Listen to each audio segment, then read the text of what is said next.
They said she was worth less than a chicken. That was how the ledger described it. In a hand so neat it looked like prayer. A single line buried between barrels of salt and rusted nails. No flourish. No comment. Just a number written with the calm certainty of someone recording weather. 19 cents. Not $19. Not 19 pounds. 19 cents. What they never wrote down was why the man at the auction paused before speaking the final bid. Why a few mouths went dry in that hot courtyard. Why the gavel, usually so eager, hovered in the air for a heartbeat longer than it should have. In those days, a heartbeat could be the difference between a life and a disappearance. People later claimed it was simply a bad sale. A sick girl. A girl no one wanted. A girl the market had already judged. And that is the version that survived because it is the kind of story a town can carry without choking on it. But no official record explains the way the buyer refused to take her immediately. No official record explains why the woman who owned her insisted on payment in coins, not paper. No official record explains why. The moment the transaction was done, two men stepped closer to the girl as if to block her from certain eyes, and not a soul laughed. Those who knew never spoke again, not in public, not in letters, not with their names attached. What survived came in fragments, whispers passed down through families that learned to keep their voices low at night. A rumor in a church basement, a sentence overheard in a tavern and forgotten on purpose, a story that kept changing its clothing but never its bones, a girl sold for almost nothing, a plantation that suddenly stopped sleeping, a sealed room, and a secret that made grown men who had overseen punishments without blinking begin to avoid looking at mirrors. The auction took place in late summer, when the air clung to skin like damp cloth and flies moved in lazy circles above everything. It was a kind of day that made people impatient, eager to finish business and retreat to shade. The crowd was not large. It wasn't one of those grand sales that drew visitors from far counties. This was a smaller clearing of property, a debt, a quiet liquidation. The man running it wore a hat that had gone soft at the brim. He had the voice of someone who didn't like the sound of his own conscience. He had already sold 2 boys, a woman with cracked hands, a thin man with a limp. He spoke quickly, eyes flicking down to the list as if speed could erase what his words were doing. Then he called her forward. She didn't resist. She didn't look around, searching. That alone made heads tilt. People expected tears. They expected pleading. They expected either rage or collapse. But the girl stepped into the open as if she had been there before, as if the crowd was a wall she had learned to walk through without touching. Her hair was wrapped tightly. Her dress was plain and too big, like it had been borrowed from someone larger and never altered. She couldn't have been more than 16, though years in that world carved age into faces early. The odd thing was not her size or her silence. It was her eyes, not the color, not the shape, the way they refused to settle. They watched the crowd the way a person watches a door they expect to open. The auctioneer cleared his throat, reading from the list. "Healthy," he said, then hesitated as though the word didn't fit his mouth. "Able, house-trained, quick with needle, no children." He did not mention her name. He did not mention where she came from. And he did not mention the only detail that mattered, the one detail that followed her like a shadow through the last 2 plantations. A few bidders murmured. Someone spat into the dust. A woman in a light dress leaned toward her husband and said something behind her fan. The husband's jaw tightened. They had heard something. The auctioneer began at a low price, too low for someone described as healthy. A few hands lifted lazily, then fell away, as if touched by a sudden cold. It was not that they didn't want labor. It was that they didn't want her. They wanted distance. The price dropped. The auctioneer's smile became strained. "Come on now," he urged, forcing cheer into his voice. "A bargain. A true bargain. 19 cents.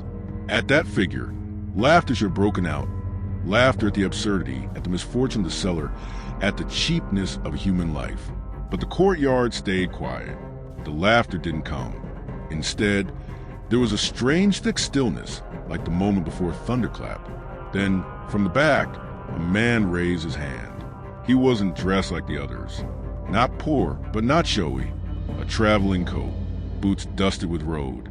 He carried himself with the careful balance of someone who had learned to read rooms and leave them before they turned. He did not shout a bid. He simply nodded. The auctioneer's relief was visible.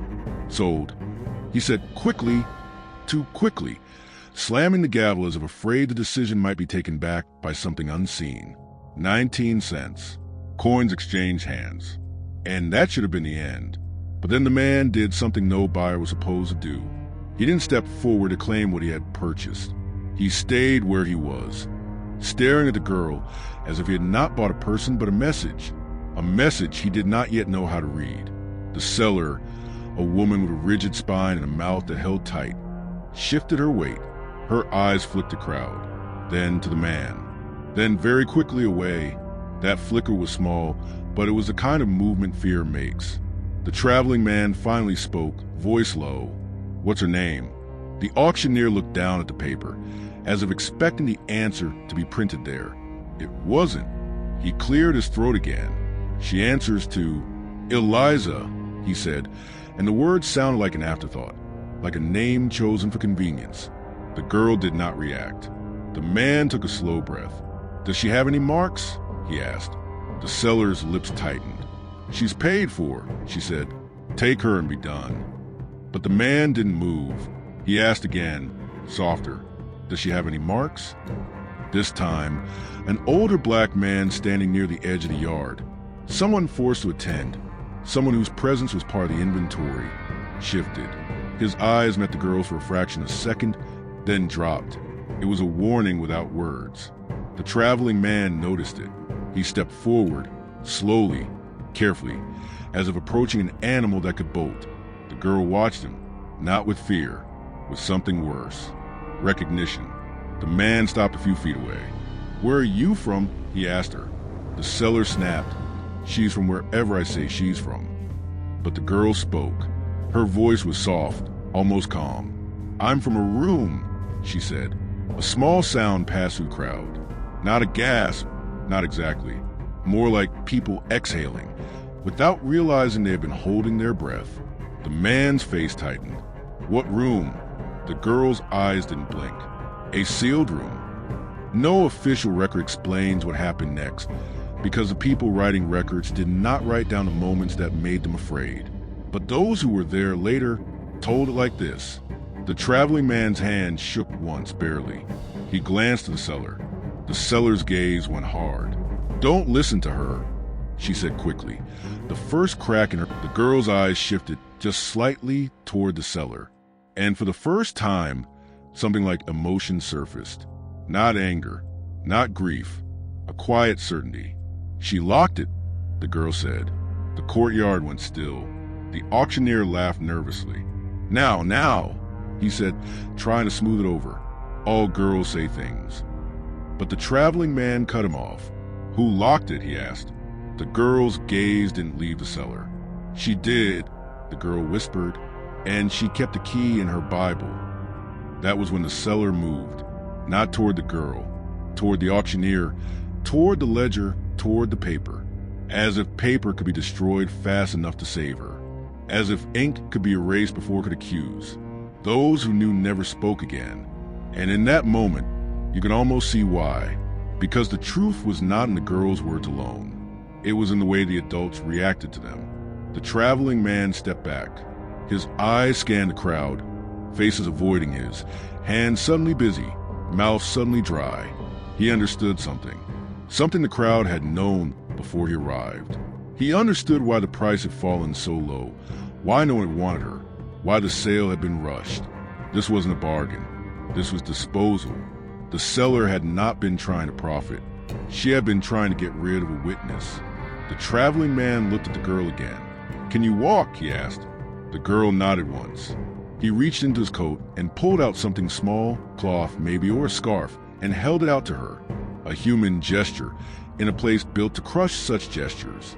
The girl took it, wrapping it around her hands. And as she did, the traveling man saw it, on the inside of her wrist. A mark that wasn't a brand, not exactly. A symbol, 3 small lines intersecting like a crude star. Not the mark of a plantation, Not the mark of ownership, the mark of a room. His throat tightened. He lowered his voice. "Who gave you that?" he asked. The girl's eyes lifted to his, and for the first time her calm cracked into something like warning. "They said," she whispered, "if anyone ever bought me, they would come." The traveling man felt the hair rise on his arms. "Who is they?" The girl's gaze went past him, past the crowd, toward the road, and she said the words that did not belong in an auction yard. "The ones who don't have names," she whispered.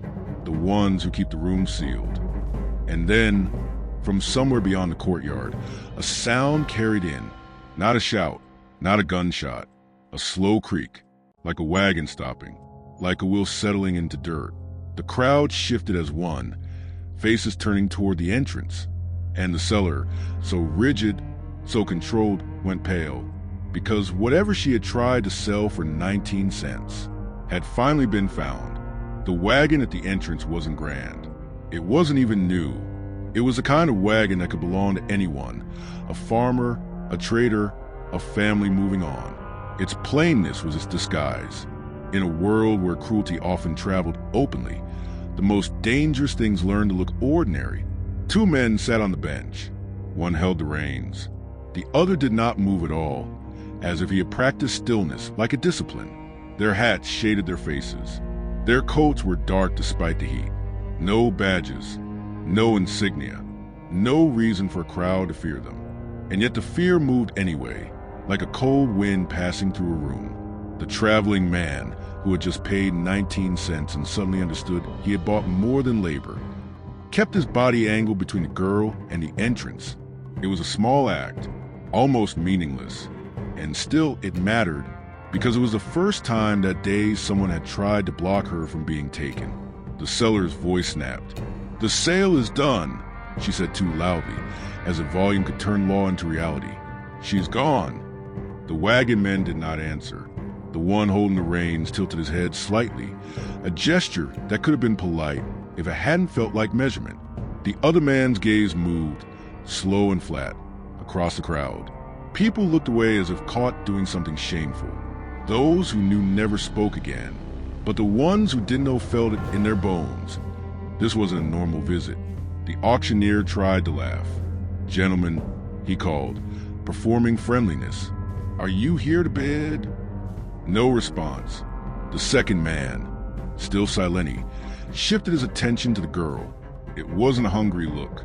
It wasn't a cruel look. It was worse. It was ownership without emotion. The traveling man tightened his grip on the cloth in his hand. "She's mine," he said. He didn't raise his voice. He didn't need to. The reins man finally spoke. His voice was calm, with the faint softness of someone educated. "She was never meant to be sold," he said. The words hung in the air. The auctioneer blinked, confused. The seller's face hardened. The traveling man felt the girl behind him, perfectly still. "She was sold," the traveling man replied. "Coins exchanged, ledger written."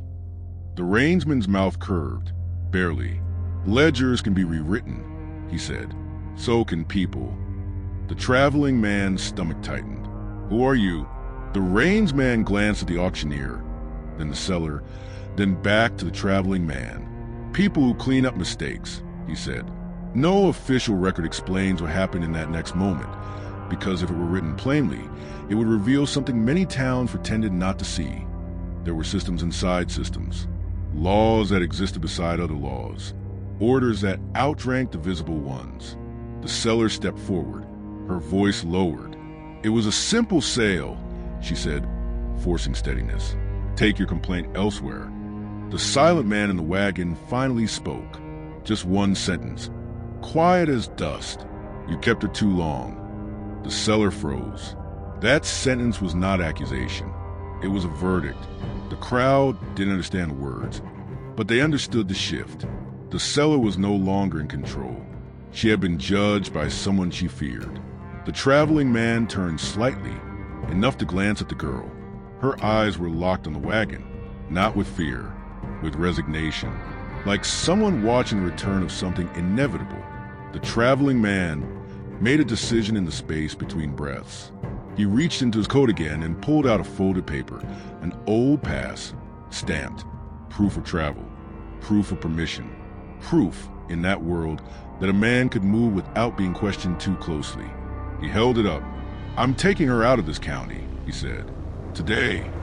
The rainsman's gaze flicked to the paper, then to the girl.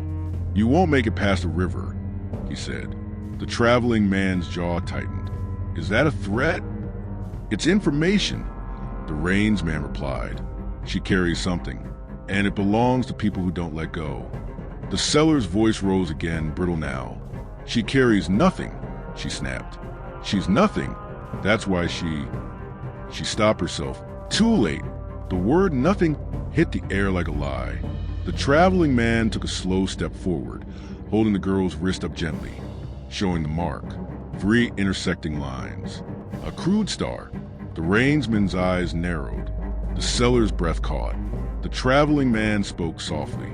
"Tell me what this is," he said. For a moment, no one moved.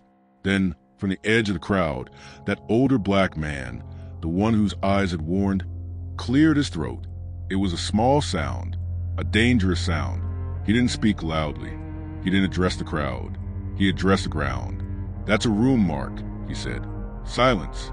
The rainsman's gaze slid toward him. The older man swallowed, then continued, voice still low, still aimed at the dirt. "Some houses got rooms you don't talk about," he said. "Rooms you don't open. Rooms you don't sell from." The traveling man felt his pulse thicken. "What happens in the room?" he asked. The older man's lips pressed together. "What they never wrote down," he said, and the words sounded like prayer and warning combined. "Things that make a soul not sit right in the body." The rainsman leaned forward slightly. "Enough," he said, not harshly, just final. The older man fell silent immediately, like a candle snuffed. The traveling man's mind raced. He had heard of sealed rooms before. People called them different things depending on what they wanted to hide. Storerooms, punishment rooms, prayer closets, cellars.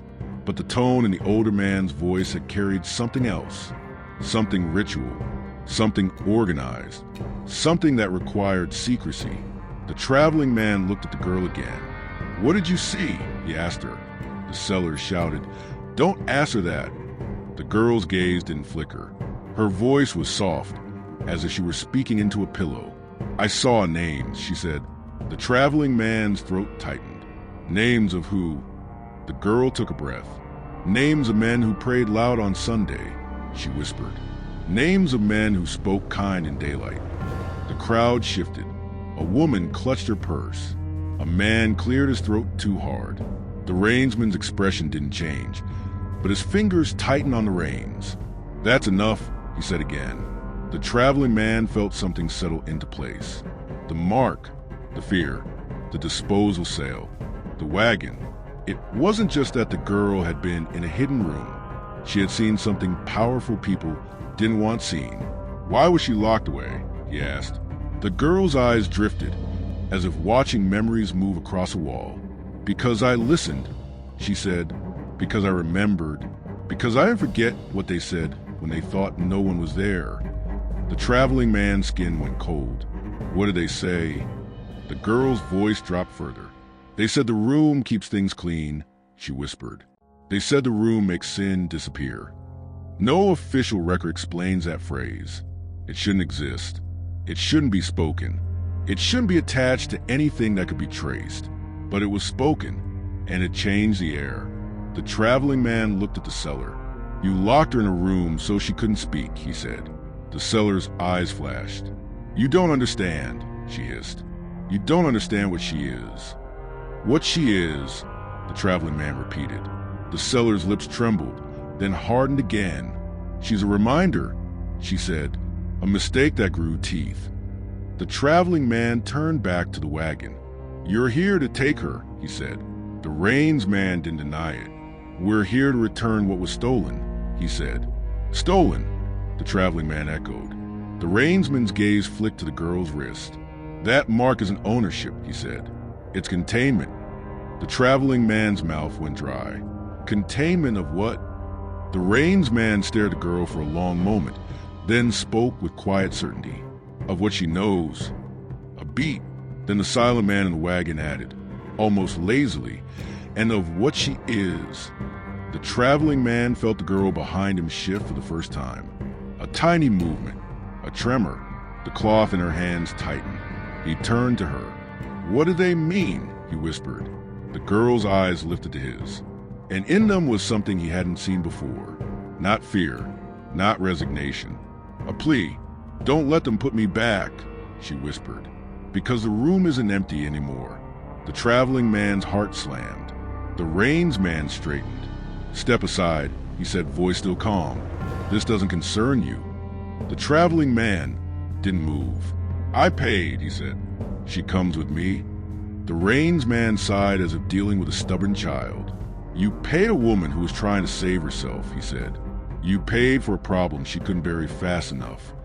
The traveling man swallowed. "Who's in the room now?" he asked the girl, ignoring the reins man. The girl's gaze slid toward the cellar, then toward the crowd, then back to the traveling man. She whispered, "Someone who shouldn't be alive." The wagon man went still. For the first time, the silent man's expression shifted just slightly.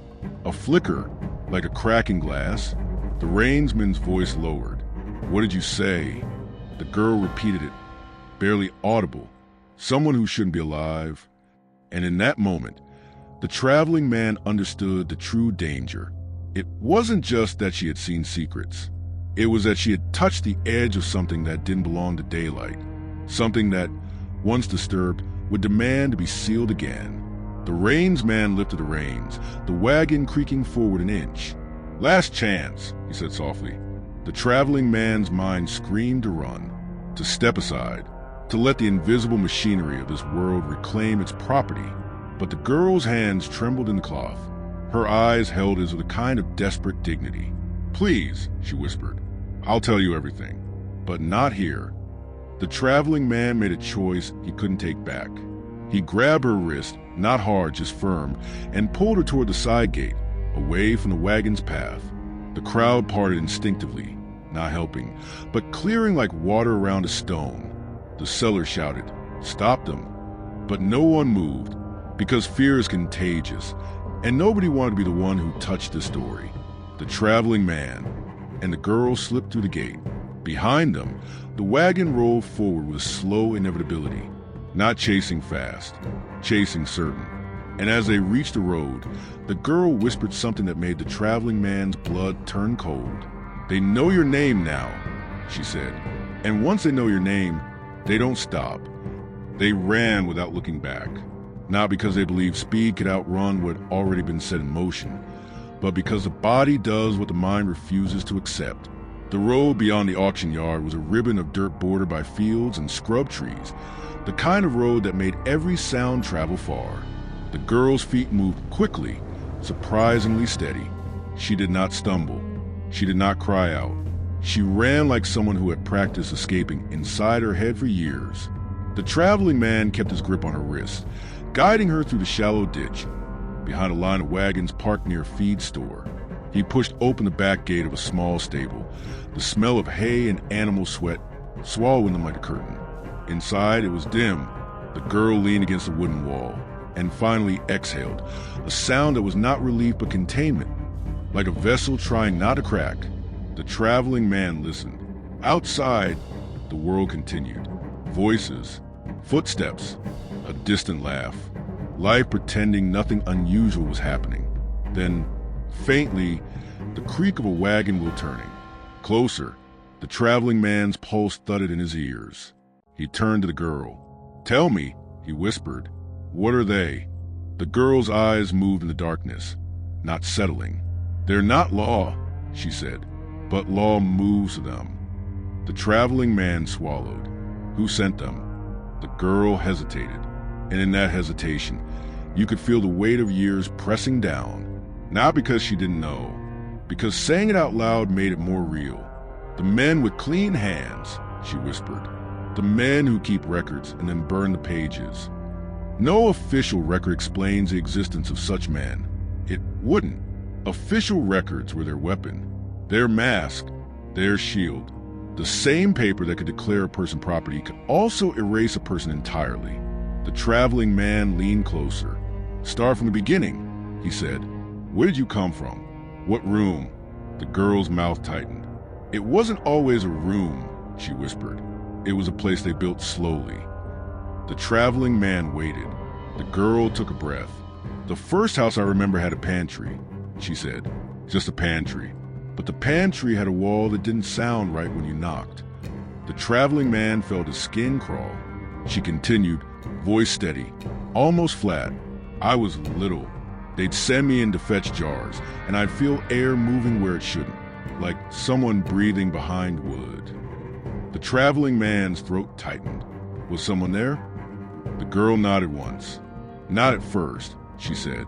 Not that I could tell.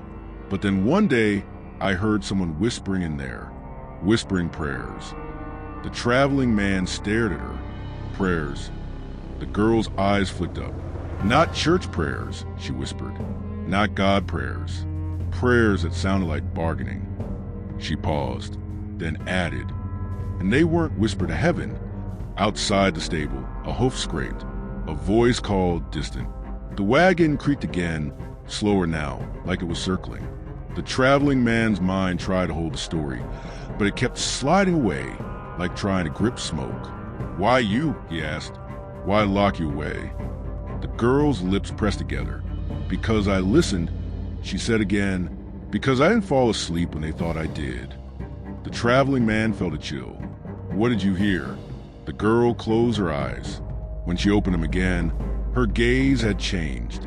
It had gone inward, as if she was staring down a hallway only she could see. I heard them say the room was for keeping things unspoken, she whispered. I heard them say the room kept the plantation safe. The traveling man's voice tightened. Safe from what? The girl hesitated. From stories, she said. That word landed heavy. Stories. In a world built on power, stories were dangerous. A story could turn a rumor into fear, could turn fear into movement, could turn movement into collapse. The traveling man swallowed. And what story did you hold? The girl's voice softened, almost tender with horror. I saw a man, she whispered. A white man, not a master, not a worker, a visitor. He came at night. He smelled like sweet liquor and smoke. The traveling man listened, holding his breath. He went into the pantry wall, she said. And when he came out, his hands were shaking. He kept wiping them on his coat like something was on them. The traveling man's stomach twisted. Was there blood? He asked, then immediately regretted it. The girl's gaze snapped to him, sharp. No, she said. No blood. That's why no one believed me. She swallowed. It was worse. The traveling man's skin tightened. Worse how? The girl leaned forward, voice dropping. He was crying, she whispered, but he was smiling. A sound like that does not belong to daylight. The traveling man's mouth went dry. Who was in the wall? He asked. The girl's gaze drifted. A woman, she said, at first. Her hands tightened in the cloth. They kept her in there, she whispered. They said she was sick. They said she was dangerous. They said she saw too much. The traveling man felt his pulse throb. What happened to her? The girl's voice went quieter still. She stopped speaking, she said. Then she stopped moving. Then they said the room worked. The traveling man swallowed hard. The room worked. The girl nodded, the smallest motion. They said it cleaned the house, she whispered. They said it made problems disappear without noise. No official record explains why people would build such a room, because no official record admits the kind of fear that motivates people to seal. The traveling man's mind churned. And then, he pressed. The girl exhaled. Then they started using it, she said. Not just for punishment, she whispered. For meetings. The traveling man's eyebrows tightened. Meetings? The girl nodded. Men came, she said. Men who didn't belong to that plantation. Men from town. Men who wore nice coats. Men whose wives thought they were at church committees. The traveling man felt something cold crawl up his spine. And what did they do? The girl's eyes lowered. They talked, she whispered. Quietly, like the walls were listening. She paused, swallowing. and the walls were. Outside, the wagon creaked again. Closer, the traveling man leaned toward the stable door, peering through a crack. He saw movement, shadows passing between buildings, not rushing, not searching wildly, moving with purpose, as if they already knew where to look. He turned back to the girl. "You said the key was in her Bible," he whispered. "The seller, the woman. Why would she keep a key to something like that?" The girl's eyes sharpened. "Because she didn't own the room," she whispered. "She was guarding it." The traveling man's stomach sank. "For who?" The girl's voice dropped. "For the ones who pay her," she whispered. "The ones who come at night." A small sound came from outside the stable. A step in the straw. The traveling man's breath stopped. Then a voice, low, polite, on the other side of the stable door. "Sir," it said, "we know you're in there." The traveling man's heart slammed. The girl pressed her back against the wall, eyes wide now, not with shock, but with the terror of confirmation. The voice continued, calm as a banker. "We don't want trouble," it said. "We only want what was taken." The traveling man's fingers tightened on the latch, but he didn't open it. "She was sold," he called, trying to keep his voice steady. "Legally." A soft chuckle. "Legality," the voice said, amused. "That's a fragile thing." The traveling man swallowed. "Who are you?" he demanded. A pause. Then, as if deciding how much truth could be spoken aloud, the voice answered. "We are the people your town has been protecting," it said, without even knowing it. The traveling man's mouth went dry. The voice lowered. "Open the door," it said, "and you can go home and forget this day." The traveling man glanced at the girl. She shook her head once, violently, tears finally gathering but not falling. "Don't," she mouthed. The traveling man's mind raced. The voice outside became softer, almost kind. "She's not what you think," it said. "She's not a girl. She's evidence." Evidence. That word cracked something open. Evidence meant there had been a crime. Not just personal cruelty. Not just the normal horrors everyone pretended were normal. Evidence meant a structure of secrecy. Evidence meant powerful names. The girl whispered, lips barely moving. "They keep a book," she said. "A book of names." The traveling man's throat tightened. "Where?" The girl's gaze fixed on him, urgent. "In the room," she whispered. "Behind the wall." "Outside," the voice sighed as if tired. "You're making this harder," it said. "And when things get hard, people get quiet." The traveling man felt the threat like a hand around his throat. He looked toward the back of the stable. There was a small window. High, narrow, enough for a child. Maybe enough for the girl. "Can you climb?" he whispered. The girl nodded quickly. He pointed. She moved, silent, stepping onto a barrel, then the beam. Her body was small enough, agile enough. Outside, the voice sharpened slightly. "We don't want to hurt you," it said, "but we will close what needs to be closed." The traveling man's chest tightened. "Close, seal, contain," he whispered to the girl. "Go." She slipped through the window like smoke. The traveling man turned back to the door, bracing himself. The latch rattled. They were opening it. The traveling man's hand hovered near a pitchfork leaning against the wall, not because he believed he could win, but because bodies reach for symbols of agency when agency is already gone. The door swung inward. Two men stood there, not the wagon men, different ones. These wore cleaner clothes, better boots, faces that looked like they belonged in offices, not stables. One smiled. "We found you," he said softly. The traveling man's mouth went dry. "She's gone," he said. The man's smile didn't fade. "We know," he said, "but she can't go far. Not with what she carries." The traveling man's skin crawled. "What does she carry?" he demanded. The man took a step inside, the stable's dim light catching the edge of something metallic on his belt. Not a weapon. Not exactly. A key ring. He lifted it slightly, letting it glint. "A room opens," he said, voice calm, "and it wants to close again." Then he leaned in, almost whispering. "And when it closes, it takes something with it."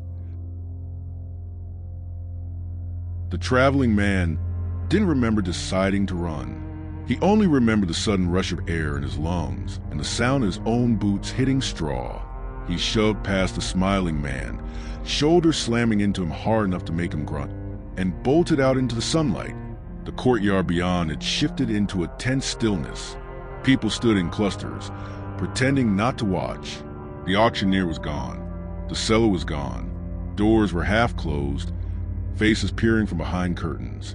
The traveling man sprinted toward the back road, toward the river. Behind him, he heard no shouted pursuit. That was the most frightening part, because it meant they didn't need to chase loudly. They already had routes. They already had hands placed where they needed to be. He turned a corner and saw her, Eliza, running along the tree line, the cloth still wrapped around her hands. She moved fast, but not blindly. She kept glancing behind her, not at him, but at the spaces between trees. The traveling man caught up, breath burning. "This way," he rasped, grabbing her wrist again. She didn't resist. She followed. They cut through scrub and tall grass until the sound of the town faded behind them.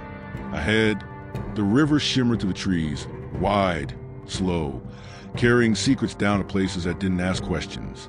But as they reached the bank, Eliza stopped so abruptly the traveling man nearly stumbled into her. Her eyes were fixed on the water. "No," she whispered. The traveling man blinked. "What?" She pointed. On the far side of the river, barely visible through the branches, a second wagon stood waiting. Plain, ordinary. 2 men on the bench, hats low, the same calm, the same inevitability. The traveling man's throat tightened. "How?" "They told you," Eliza whispered, voice flat with dread. "You won't make it past the river." The traveling man's mind spun. It wasn't coincidence. It was a net. They had anticipated him like a predictable animal. He looked upriver, downriver. No boats nearby. No ferryman.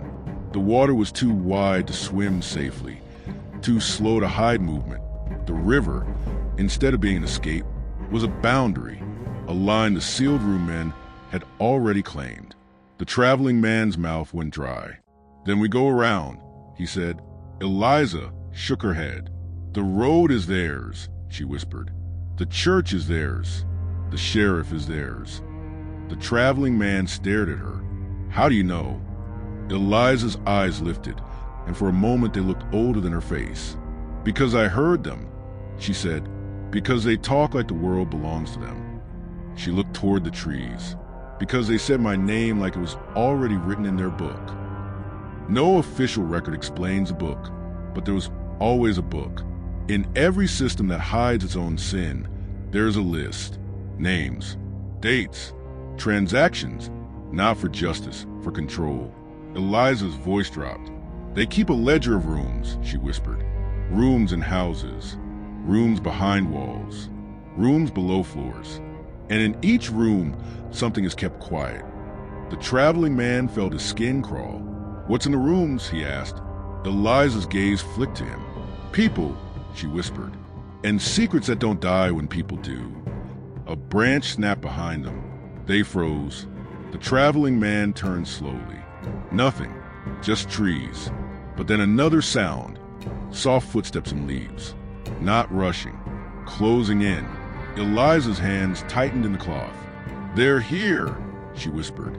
The traveling man's mind raced, searching for anything, any path, any hiding place. Then he saw it. An old fisherman's shack half collapsed near the bank, hidden by reeds. The roof sagged, the wood dark with rot. "Come," he whispered, pulling Eliza toward it. They slipped inside. The air was stale, damp. A smell of river mud and old nets. Light leaked through cracks in the boards. Eliza crouched, breathing shallowly. The traveling man pressed his ear to the wall. Footsteps approached, then stopped. A voice spoke outside, calm. "You can stop running," it said. The traveling man closed his eyes, jaw tight. Another voice, different, lower, answered from farther off, like someone circling. "She's inside," it said confidently. Eliza's breath caught. Her eyes went wide. The traveling man whispered, "How do they know?" Eliza's lips trembled. "The mark," she whispered. "They can find the mark." The traveling man's stomach dropped. "Like a tracker?" Eliza nodded once. "They made it," she whispered. "They said it keeps the room tied to you." Outside, the first voice sighed lightly, almost bored. "We don't want to spill noise into the world," it said. "We prefer our stories quiet." "Then, bring her out, and you can walk away." The traveling man swallowed. "And if I don't?" Silence. Then the answer, soft as dust. "Then you become part of what they never wrote down." The traveling man's throat tightened. Eliza whispered, shaking now. "They'll seal you," she said. "Not with chains, with silence." The traveling man stared at her in the dim light, the cloth in her hands, the mark on her wrist like a curse carved into flesh. He realized suddenly that he'd entered a world with rules he didn't know, and in that world, a room could be more powerful than a courthouse. He lowered his voice. "Tell me," he whispered urgently, "what's in the room now? You said it isn't empty anymore." Eliza's eyes filled, but the tears didn't fall. Her voice came out thin. "Because they put him there," she whispered. "The one who shouldn't be alive." The traveling man felt his blood turn cold. "Who?" Eliza stared at the wall as if she could see through it, as if memory was a door opening. "He was a boy," she whispered. "A boy they said died." The traveling man's jaw clenched. "A slave?" Eliza nodded. "They said he drowned," she whispered. "They held a prayer. They told everyone to forget his name." Her voice shook. "But he didn't drown," she whispered. "He was taken." The traveling man's breath stopped. "They used the room," Eliza whispered. "They said the room could change what a person is. They said if you keep someone in the dark long enough, you can make them into anything." No official record explains that sentence because no official record admits that people believe they can reshape a soul the way they reshape property lines. Outside, footsteps moved closer. A shadow passed over a crack in the boards. The voice spoke again, gentler now, almost persuasive. "We did not create monsters," it said. "We created solutions." The traveling man's fists clenched. Eliza whispered, eyes wide with terror. "They kept him there," she said. "And when they opened it, he looked at them like he knew their hearts." The traveling man's mouth went dry. "Is he still there?" he whispered. Eliza nodded, trembling. "Because he doesn't die," she whispered. "Not like normal people." Outside, the voices stopped. A silence settled. Heavy, listening. Then a new sound began. Not footsteps, not voices. A slow, deliberate scraping against wood, like a key turning somewhere it shouldn't exist. Eliza's eyes snapped to the shack's door. The traveling man's breath caught, because the sound wasn't coming from outside. It was coming from beneath them, from the floor, from the dark gap between boards where the river air seeped in. Then from below, a whisper rose, so faint the traveling man thought at first it was Eliza breathing. But it wasn't her. It was another voice, a voice that sounded like it had learned language in darkness. And it said, softly, clearly, as if speaking a name it had been waiting to speak for years. "Eliza." The girl froze. Her face went white. The traveling man's heart pounded, so hard it felt like it would break his ribs. The whisper came again, closer, like it was rising. "Eliza," it said, "they found you."